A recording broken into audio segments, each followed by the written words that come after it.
After 2 months of them being officially announced, they are finally going to be getting their rebirths. We have INT Super Saiyan God Goku, INT Whis, and TEQ Whis, and I believe we have Goku Junior from the upcoming event, and that event should be out in around 3 hours or so.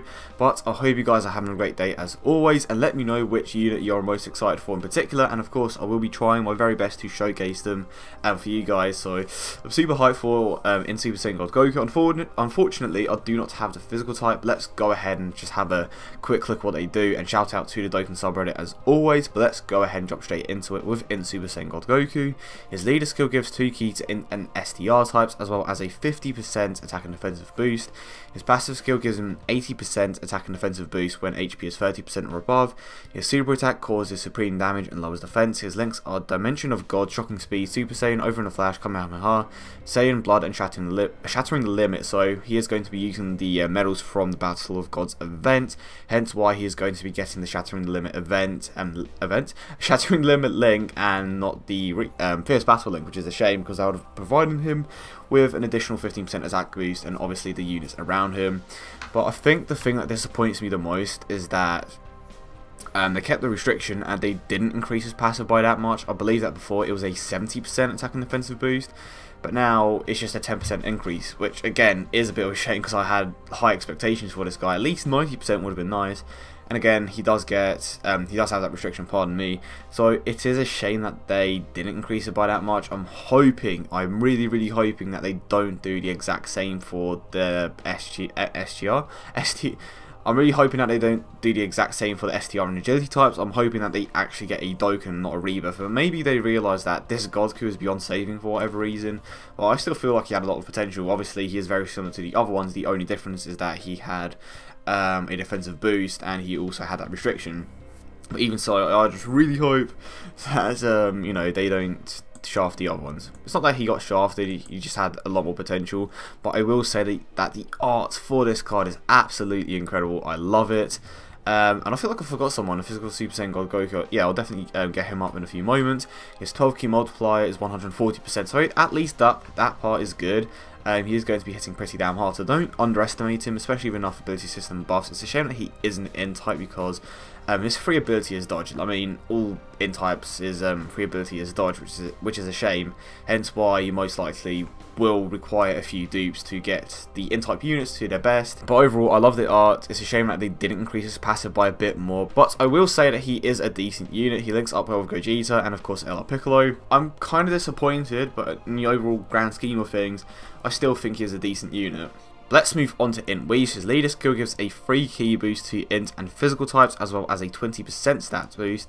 His passive skill gives him 2 key, and it also gives a 20% attack and defensive boost to all allies, so he is clearly a support unit.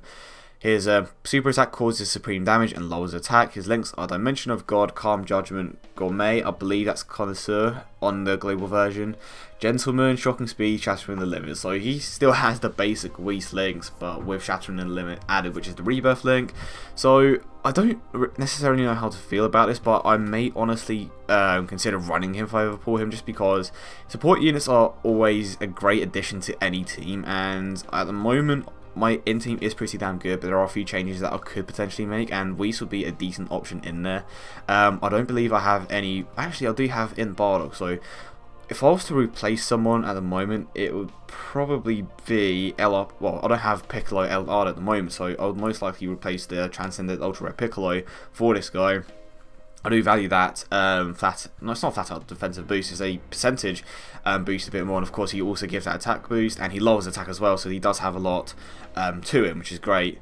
Let's have a look at his art, and I think it's a cool looking art, to be honest with you guys. His 12 key multiplier is 135%, so obviously he isn't going to be hitting the hardest.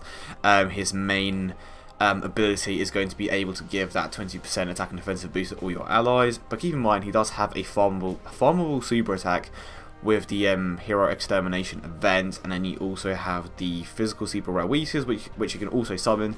So if you want to get his super attack to 10, I mean, go ahead and do it. I don't see why you shouldn't, but obviously you don't really need to do that because that isn't what he is known for, and he will also lower attack, which is extremely useful, especially on that team.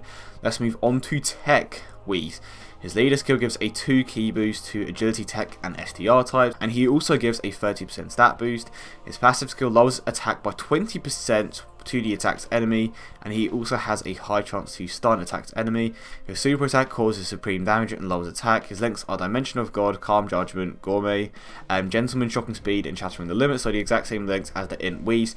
But here's the biggest change that they did make to his passive. So instead of just having a high chance to stun, he also lowers the attacked enemy's attack by 20% now, as well as being able to lower attack with a super attack. So I believe that his passive only lasts for 1 turn, correct me if I'm wrong, but he also lowers that with his, I know for sure that the lowering attack with a super attack lasts for at least 3 turns. I'm not too sure about the passive skill, but if they do in fact last for longer than 3 turns or longer than just that turn, this is going to be extremely good, and I will be showcasing this guy yet again, so I will be able to show that off and experiment with it. So, and of course he's going to link up extremely well with Pycon, and they are going to make a great team. If you don't have that many great tech type units, Pycon and Whis are a great combination. Let's have a look at his art. I still think it looks pretty damn good. His 12 key multiplier is 140%, so he should be hitting slightly harder than yeah, he is hitting slightly harder than the INT type, but again, it doesn't really matter. If you want to go ahead and farm a super attack, go ahead and do so. But overall, I'd say they are all decent at the moment. I am going to go ahead and show off the final rebirth, which is going to be in physical Super Saiyan God Goku, pardon me, and then of course I will be showing, off the Goku Junior card. So for whatever reason I can't find the translations for the physical Super Saiyan God Goku, but it seems like he gives 2 key and a 50% attack and defensive boost to physical types, and I'm going to guess that it's STR. Causes supreme damage, and his passive skill gives 2 key to physical and STR types, as well as a 25% attack boost. His links are Dimension of the Gods, God Warrior, Super Saiyan, Kamehameha, Sun Family, Saiyan Blood, and Fierce Battle. So he does indeed get Fierce Battle, and he Dokans with the medals from the Rebirths event. But I would say that he's still underwhelming in comparison to Super Saiyan Rage Trunks, the family gun one, as well as Pan. So he is a decent unit now, and of course he will have a spot on a few teams, especially if you require a support unit. But overall, in comparison to some of the other support units, he is definitely a bit of a letdown. But I will say that his art is absolutely incredible, and hopefully when it comes to global, I will be able to awaken him. So moving on to the last one, which is Goku Junior. His leader skill gives 2 key and a 30% stat boost to INT types. His passive skill goes up by 40. His passive skill gives him a 40% attack boost, and he has the high. His passive skill gives him a 40% attack boost, and there's a high probability of an additional 40% attack boost, and he also lowers defense by 40% when launching a super attack. He causes a supreme damage. His links are Courage, Grandchild Clan, Saiyan Blood, GT, Super Saiyan Golden Warrior, Shattering the Limit. So he's an interesting card. He has the high probability of a further 40% attack boost. It's kind of similar to Inca, I want to say. And again, lowering defense doesn't necessarily do that much, but I suppose it's still something nice to have. He does not have Prepare for Battle, which may be a bit of a problem for him on an INT team at the moment. And this is what his card looks like. I mean, he doesn't necessarily have the highest stats, but I believe that you can make this card even better with certain orbs that you can collect from his event. It's like limit breaking in a way. But overall, I suppose he's nice if you don't have too many decent units, but I wouldn't say that he's optimal in any way. But I hope you guys did enjoy the video. Don't forget to come back later for more. I will try my very best to showcase these guys. But yeah, let me know which one you are most excited for in the comment section down below, and I will see you all in the next one.